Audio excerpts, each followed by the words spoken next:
Alhamdulillah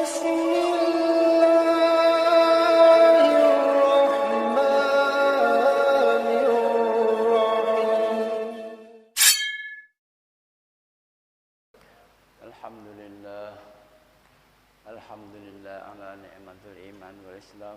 Asyhadu an la ilaha illallah wahdahu la syarikalah wa asyhadu anna Muhammadan abduhu wa rasuluh. Wa qala ta'ala fil Qur'anil Karim. A'udzu billahi minasy syaithanir rajim. Bismillahirrahmanirrahim. Fa bi ayyi ala'i rabbikuma tukadziban. Wa qala aidan Inna a'tainakal kautsar fashalli li rabbika wanhar inna syani'aka huwal abtar. Wa qala aidan wa in ta'uddu ni'matallahi la tuhsuha. Wa qala Rasulullah sallallahu alaihi wasallam kullu ummatin yadkhulunal jannah ila man aba. Wa kimma ya aba ya Rasulullah wa man ata'ani dakhalal jannah wa man asani faqad aba. Sadaqallahul azim wa sadaqa rasul karim. Amma ba'du. Bapak Ibu hadirin hadirat dimuliakan Allah Subhanahu wa taala, jemaah subuh yang mana subuh hari ini kita masih diselamatkan oleh Allah Subhanahu wa taala, diberikannya kekuatan, dan terlepaslah kita pada hari ini diselimuti rasa kemalasan. Kemudian pada subuh hari ini setan-setan, jin-jin, iblis telah berduka cita. Kenapa? Karena pada subuh hari yang pertama ini ada orang azan ditambah as-salatu khairum minan naum. Salat itu lebih baik daripada tidur. Ada yang masuk dalam kalimat ini, ada yang lepas mendengar saja. Masuk telinga kiri, keluar telinga kanan.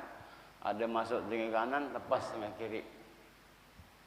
Padahal dari bayi sampai berjenggot seperti saya ni tak lepas daripada tidur. Tidur dari bayi. Bayi tu Pak Hadirin, dia tidur tu kurang lebih 20 jam. Sekarang kita pun suka tidur.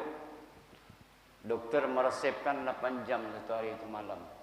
Bahkan waktu subuh pun kita suka mau tidur. Padahal hadiah diberikan Allah Subhanahu wa taala, dipanggil oleh Allah Subhanahu wa taala agar kita memperoleh satu keuntungan yang besar. 2 rakaat sebelum subuh khairum minad dunya wa ma fiha. Sebetulnya kita bertepuk dada, Pak. Bangga kita. Senangnya Allah ni. 2 rakaat sebelum subuh lebih baik dia mendapatkan dunia beserta isinya. Ada di Pulau Natuna anggota dewan, ketua anggota dewan, dia beli pulau kecil. Dia beli pulau kecil, ada gunungnya, ada bukitnya. Maka dia iklankan, saya telah punya pulau. Tapi orang Islam telah dijanjikan oleh Allah Subhanahu wa taala, Allah Rabbul Jalil yang menjanjikan, kalau kamu salat subuh sebelum subuh 2 rakaat, kamu akan mendapatkan pahala lebih baik daripada mendapati dunia beserta isinya. Tapi berapa banyak orang yang dapat amalkan? Maka orang yang dapat amalkan, maka kita ucapkan selamat mendapatkan dunia lebih baik daripada dunia beserta isinya.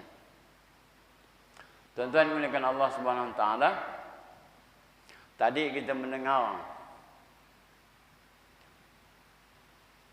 mendengar bacaan fabi ayyi ala rabbikuma tukadziban. Ini surah Ar-Rahman. Berapa kali turun? Dalam satu surah Allah Subhanahu wa taala turunkan 23 kali ulang. Satu surah 23 kali turun, Pak. Tidak ada dalam satu surah diulang Allah itu sampai 23 kali. Kalau masalah menghafal Al-Quran itu hanya 4 kali saja. Walaqad yassarnal Qur'ana lizikri fahal min muddakir. Telah aku turunkan Al-Quran dan aku mudahkan engkau untuk menghafalnya. Ini diulang Allah Subhanahu wa taala 4 kali saja. Tapi masalah nikmat ini Allah Subhanahu wa taala ulang 23 kali ulang nikmat. Kemudian Allah Subhanahu wa taala katakan dalam surah Al-Kautsar, "Inna a'tainakal kautsar." Aku telah memberi kamu nikmat yang banyak. Berapa banyaknya? Maka Allah jawab, "Wa in ta'uddu ni'matallahi la tuhsuha."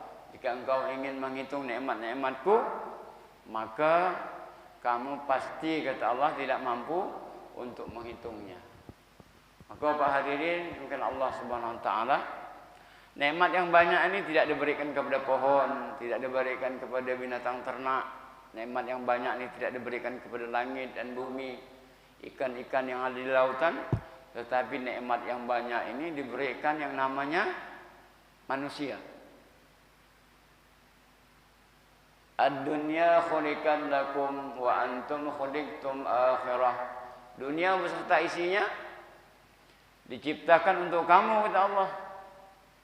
Ini difirmankan oleh Allah, Pak. Ad-dunya khuliqat lakum. Dunia beserta isinya diciptakan oleh Allah untuk kamu.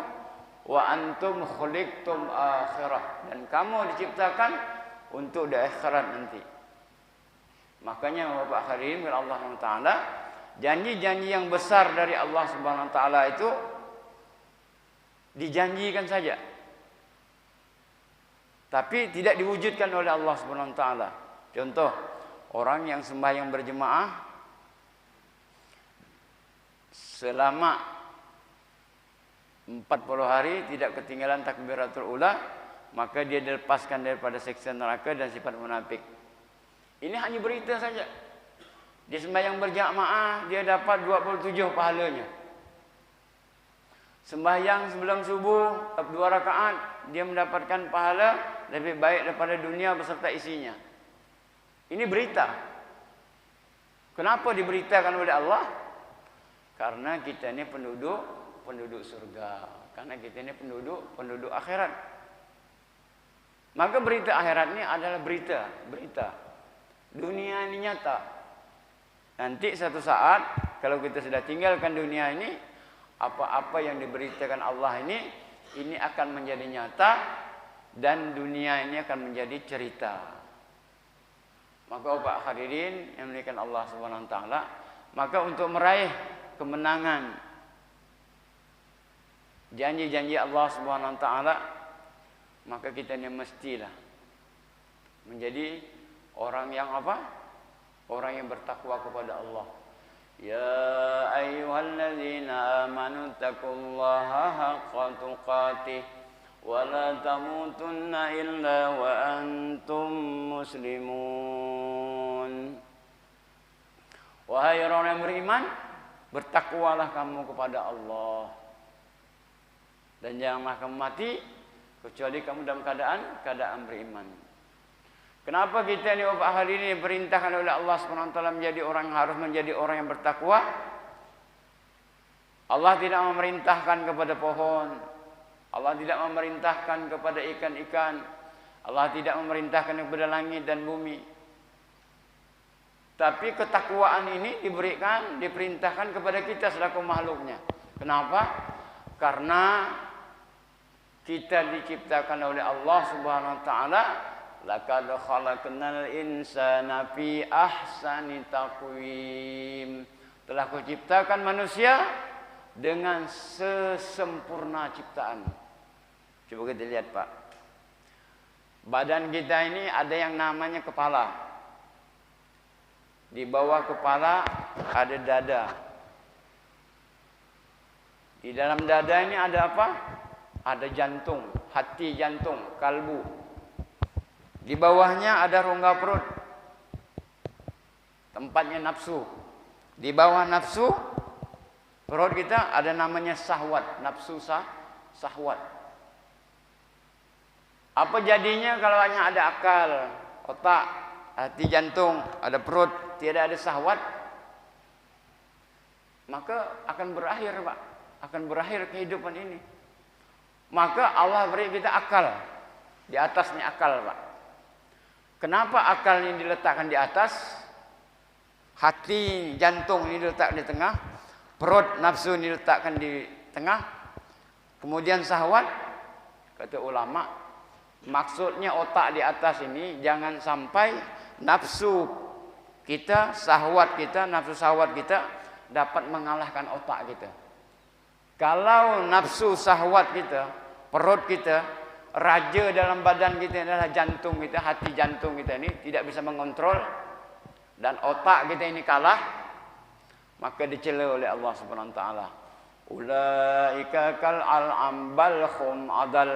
Mereka ini seperti binatang, bahkan lebih jelek lagi, kata Allah. Kenapa? Allah jawab di dalam Al-Quran. Tidakkah kau perhatikan, kata Allah, orang-orang yang menjadikan nafsunya itu sebagai Tuhan. Kalau dia datang ke dunia ini tidak mentaati Allah dan Rasul, tapi dia datang ke dunia ini untuk mentaati nafsu dan nafsu syahwatnya, apa beda dia dengan binatang? Maka kita ini laqad khalaqnal insana fi ahsani taqwim. Ciptakan manusia ini dengan sesempurna ciptaan. Sebenarnya untuk apa? Ittaqullah. Bertakwalah kamu kepada Allah. Maka kata Allah dalam surah As-Saf ayat 18, selalu dibaca orang, Pak.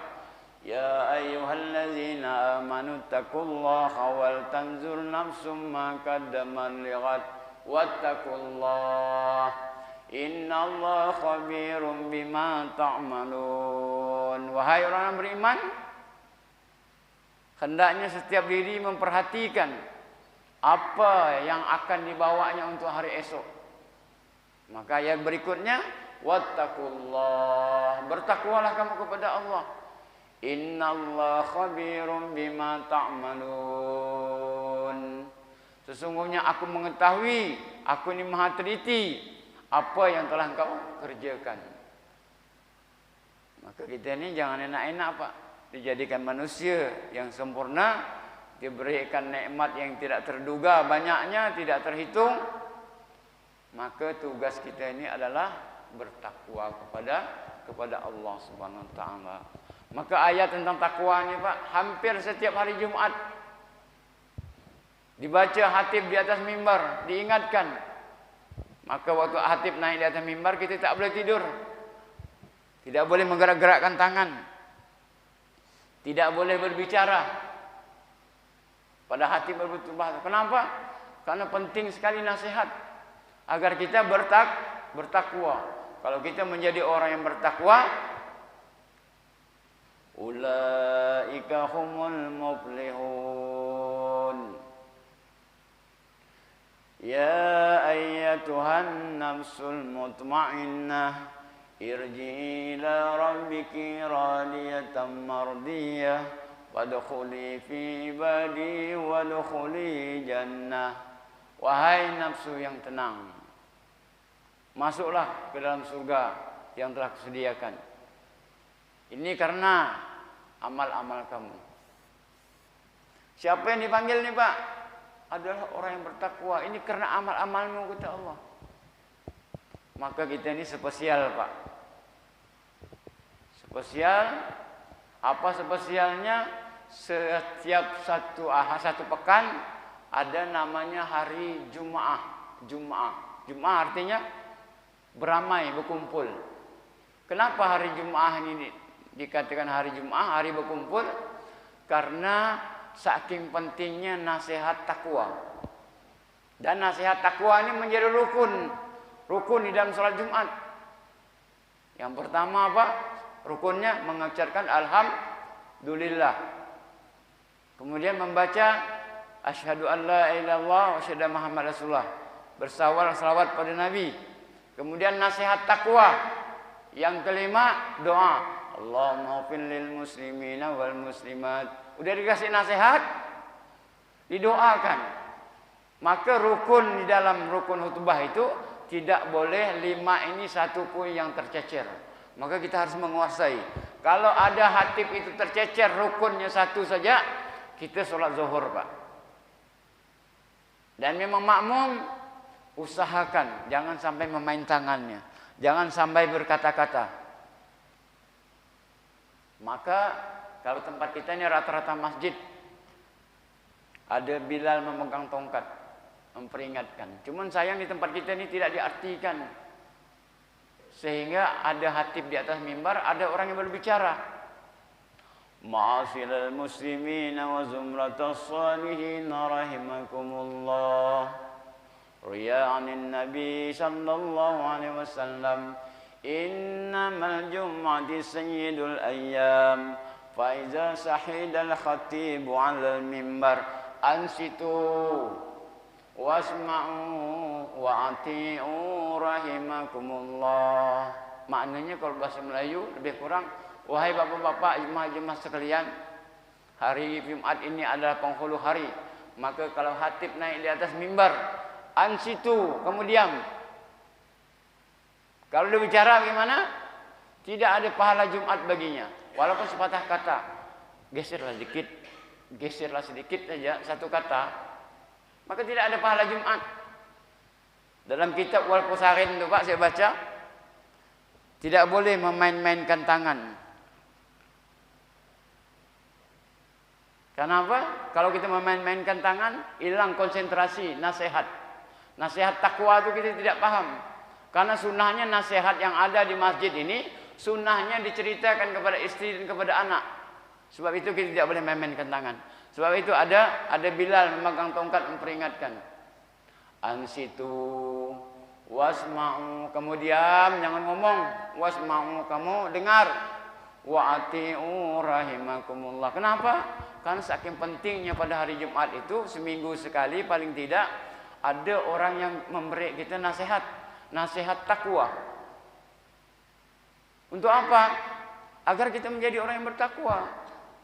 Karena di antara sekian banyak nikmat-nikmat Allah yang Allah berikan, sampai kita tidak bisa menghitungnya, keinginan Allah itu hanya satu saja. Ittaqullah haqqa tuqatih. Dengan sebenar-benarnya kamu takwa. Maka Bapak hadirin, demikian Allah Subhanahu wa taala. Maka Allah Subhanahu wa taala tidak hanya mengatakan menyuruh kita yang bertakwa, Pak. Maka disempurnakanlah tubuh kita ini. Disempurnakanlah tubuh kita ini. Allah katakan kamu ini sudah sempurna sekali. Dalam waktu singkat, 9 bulan 10 hari kita di dalam rahim, yang tadinya hanya berapa tetes ya air dimasukkan dalam rahim, keluarnya sudah sempurna jadi insan namanya. Maka belum dia keluar, peraturan agama ini sudah ada dah. Undang-undang Allah Subhanahu wa taala sudah ada, baik itu melalui Al-Qur'an maupun melalui hadis. Laqad khalaqnal insana fi ahsani taqwim. Coba kita kaji, Pak, bagian kepala kita ini diberi mata. Apa maksudnya kata ulama? 2 mata taruh di depan, coba 2 mata taruh di pinggir. Kita mandang-mandang pinggir-pinggir, Pak, tidak sempurna. Tapi mata taruh di depan. Allah katakan, lihatlah betapa banyak besarnya aku ini. Lihatlah betapa besarnya. Inna fi khalqis samawati wal ardh wa ikhtilafil laili wan nahari laayatin liulil albab allazina yazkuruna Allaha qiyaman wa qu'udan wa 'ala rabbihim yatawakkalun. Di antara penciptaan langit dan bumi, kata Allah, ada tanda-tanda kehebatanku, kebesaranku, kata Allah. Ulil albab, bagi yang mau berpikir, yang mau menggunakan akalnya nih. Tapi orang kalau dia hanya untuk makan minum, cari duit, memenuhi kebutuhan perutnya, maka tidak nampaklah bahwa Allahu Akbar. Allah tidak nampak. Maka kalau kita gunakan akal kita, pemikiran kita, gunakan mata kita untuk melihat kebesaran Allah, betullah bahwa Allah Subhanahu wa taala ini maha besar. Maka kita disuruh oleh masing-masing, disuruh oleh ulama-ulama kita ini agar setiap hari ini paling tidaknya 25 kali kita ini menceritakan kehebatan kebesaran Allah Subhanahu wa taala. Biar masuk kebesaran Allah. Apa-apa yang sering diceritakan itulah yang akan masuk dalam hati kita. Apa-apa yang kita lihat itulah kemungkinan nanti akan yang selalu kita ceritakan. Dan apa-apa yang selalu kita ceritakan boleh jadi itulah menjadi kebiasaan kita. Hadirin karena Allah Subhanahu wa taala, maka dengan sempurnanya ciptaan Allah Subhanahu wa taala ini, maka menjadilah kita ini namanya insan kamil. Insan yang sempurna. Siapa contohnya insan yang sempurna, insan kamil ini? Baginda Rasulullah sallallahu alaihi wasallam. Laqad kana lakum fi Rasulillah uswatun hasanah. Sesungguhnya Rasulullah ini adalah suatu contoh suri teladan akhlak yang mulia. Maka tuan-tuan dengan Allah Subhanahu wa taala, kita ini akan menjadi mulia jika kita ini ada rasa ketakwaan kepada Allah Subhanahu wa taala. Kita akan menjadi hina apabila kita ini selalu meremeh-temehkan hukum-hukum Allah, tidak mentaati perintah Allah Subhanahu wa taala. Untuk itu tuan-tuan dengan Allah Subhanahu wa taala, untuk menjadi orang yang bertakwa, modalnya adalah iman. Untuk menjadi orang yang bertakwa, modalnya adalah iman. Kata Rasulullah, apa itu iman? Al-imanu bid'un bil qalbi wa iqrarun bil lisan wa amalun bil arkan. Hadis sahih. Apa itu iman? Iman itu kamu yakin kamu tersemat di dalam hati. Tapi tidak cukup hanya di dalam hati, di lisan.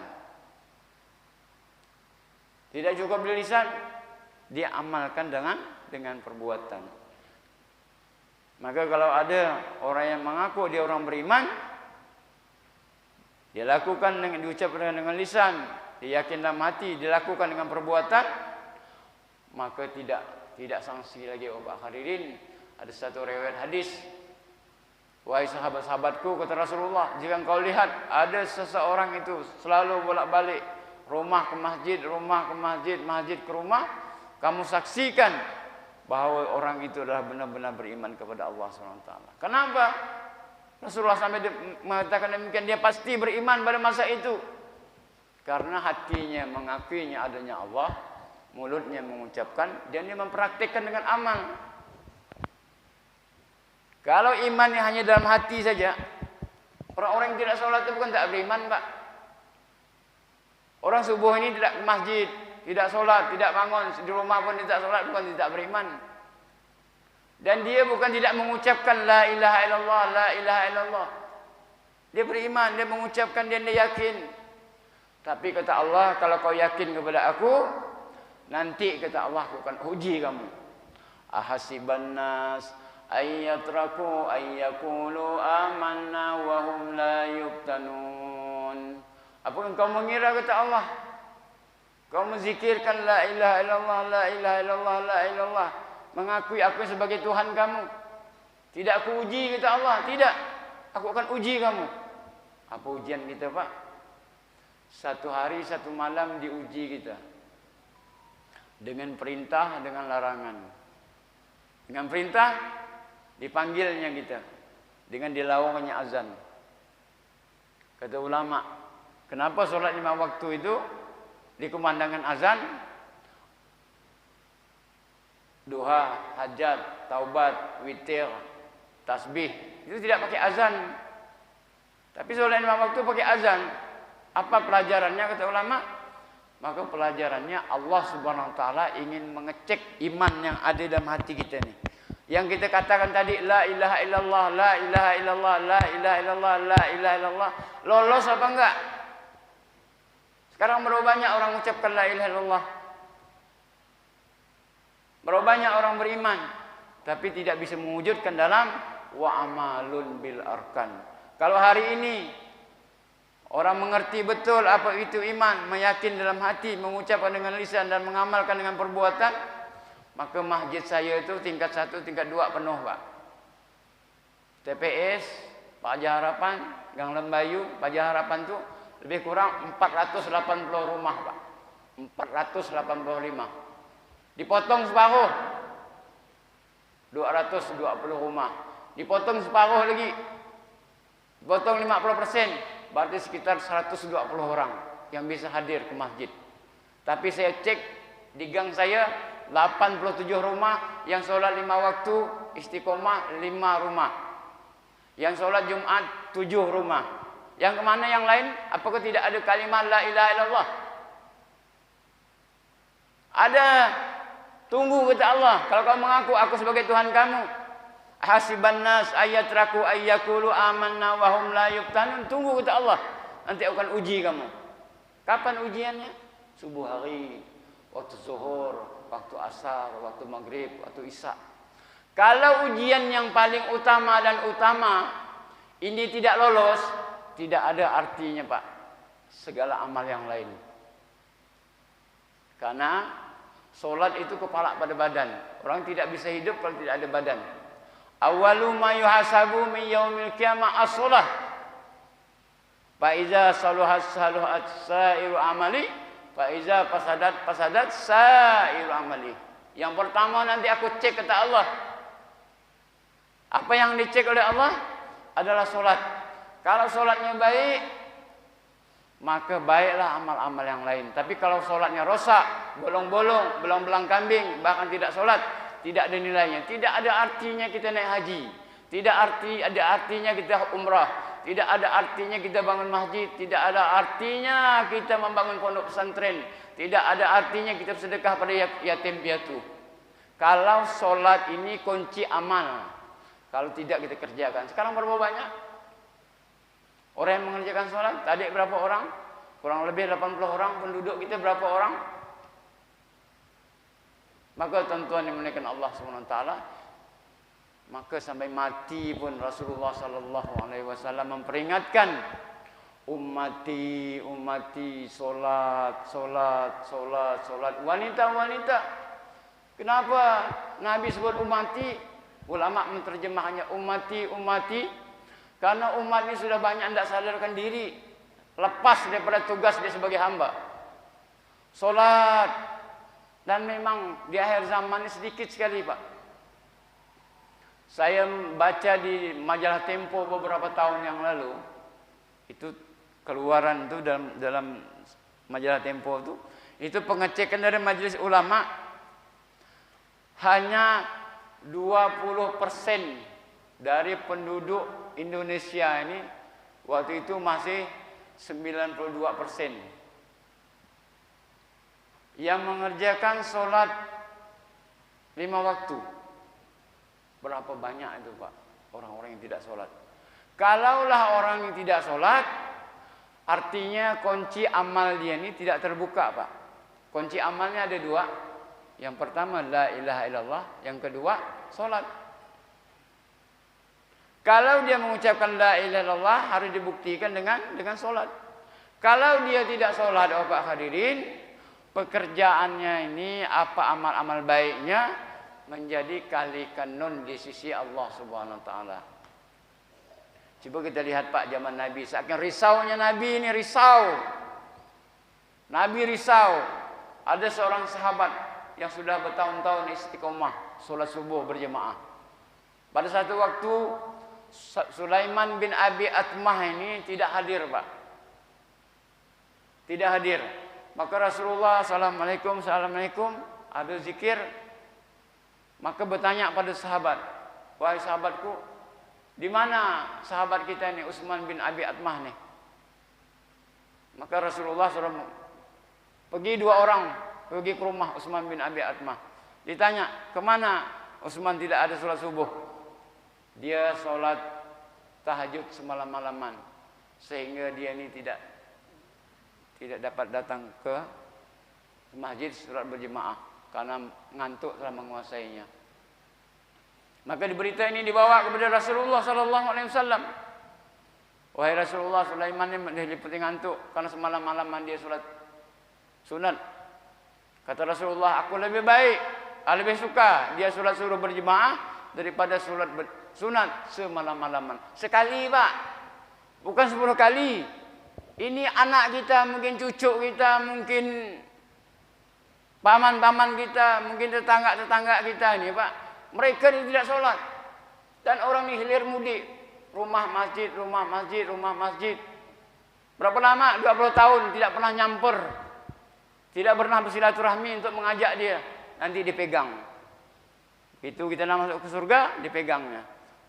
Wahai Pak Rajali, 15 tahun, 20 tahun kamu nih ke masjid. Tapi tidak pernah datang ke rumahku. Tidak pernah menasihatkan aku. Kamu sedap ya baca Quran, kamu berzikir saja. Benarkah? Tengok buku amal dulu. Kenapa buku amal nih Pak? Buku amal ini tidak bisa ngelak kita. Mana dalilnya? Ma yalfizu min qaulin illa ladaihi raqibun atid. Tidak ada satu perkataan dan perbuatan melainkan semuanya telah kucatat, kata Allah. Catat malaikat raqib dan atid. Ini nanti Pak Eko balik nanti ajak orang senang baca, tidak senang ajak. Jual harga diri untuk agama Allah Subhanahu wa taala. Hari ini banyak orang menjual harga diri pakai baju oranye untuk kebutuhan perut. Derajatnya sama dengan binatang. Habis uang negara. Rohani rosak. Jasmani dipenuhi, rohani tidak dikasih. Tiap hari pakai baju oranye. Hari ini kita mau tukar. Jual harga diri kita ini, ajak orang, silaturahmi orang. Jual waktu kita. Jual harga diri kita. Dijelaskan oleh Allah Subhanahu wa taala, "Innallaha ashtara minal mu'minina anfusahum wa amwalahum bi anna lahumul jannah." Aku beli harta dan diri, harga diri orang-orang beriman ini waktunya kutukar dengan surga, kata Allah. Maka masih berdenyut jantung kita ini, Pak. Inilah masa-masa yang terbaik untuk menukar. Kita beli surga dengan harta dan diri kita. Maka tuan-tuan yang bukan Allah Subhanahu wa taala, maka masjid hari ini rajin orang bangun. Tapi tidak rajin orang untuk datang ke masjid. Masjid sebentar saja, 6 bulan, 7 bulan dah berdiri megah sudah. Padahal membangun masjid itu yang pertama itu membangun masjid, yang kedua memakmurkan masjid, yang ketiga mengurus masjid. Kalau orang hanya bangun masjid saja, tidak memakmurkannya, nanti mati dia ditanggung jawab oleh Allah. Walaupun dia hidup di dunia memberi 1 sak semen. 1 sak semen ini pun dipanggil oleh Allah. Wahai si fulan, Masjid Jamiatul Iman kamu ada nyumbang 1 sak, tapi kamu tidak pernah memakmurkannya. Ini catatnya ada nih. Bukan senang Pak orang bangun-bangun masjid itu, nyumbang-nyumbang itu. Semua dipantak tanggung jawab oleh Allah SWT. Kalau dia sudah bangun, sudah memakmurkan, maka sudah pengurus. Pengurus ini ada 2. Ada pengurus pakai SK Kemenak 3 tahun, suka beramuk, suka bertengkar. Ini SK Kemenak. Yang kedua SK dari Allah Subhanahu wa taala, aman dingin. Tidak pandai habis, Pak. Selama masih ada dalam kalimah la ilaha illallah di hati kita, maka hukumnya wajib kita mengurus masjid. Insyaallah Bapak ya. Maka tuan-tuan bukan Allah Subhanahu wa taala, tidak ada lain, Pak. Mari kita isi kita ini. Kita jual diri kita di hadapan Allah Subhanahu wa taala untuk agama Allah Subhanahu wa taala. Maka kita harapkan mudah-mudahan kita semua ini tetap diberikan kekuatan oleh Allah Subhanahu wa taala sehingga sampai di akhir hayat ini kita tetap mengisi waktu kita ini untuk agama Allah Subhanahu wa taala. Dan kemudian kita usahakan juga nanti Bapak hadirin kami mengiklankan dan mengundang Bapak semua nanti tanggal 4, 5, 6 di Mempawah kita ada pertemuan istimak Kalimantan Barat dan Kalimantan Tengah, dihadiri lebih kurang 16 sampai 17 ribu orang. Nanti setelah itu dikeluarkan rombongan seperti ini ke seluruh alam. Mudah-mudahan kita yang hadir ini dimudahkan oleh Allah Subhanahu wa taala untuk menghadiri, dan saudara kita pun yang datang dari India, yang datang dari Pakistan, yang datang dari Bangladesh, yang datang dari Jakarta, dari Jawa Tengah, dari Semarang, dimudahkan oleh Allah Subhanahu wa taala. Insyaallah Pak ya, kita tutup dengan doa kepada majlis. Subhanallah wa bihamdi, subhanakallahumma wa bihamdika, asyhadu an la ilaha anta astaghfiruka wa atubu ilaih. Assalamualaikum warahmatullahi wabarakatuh.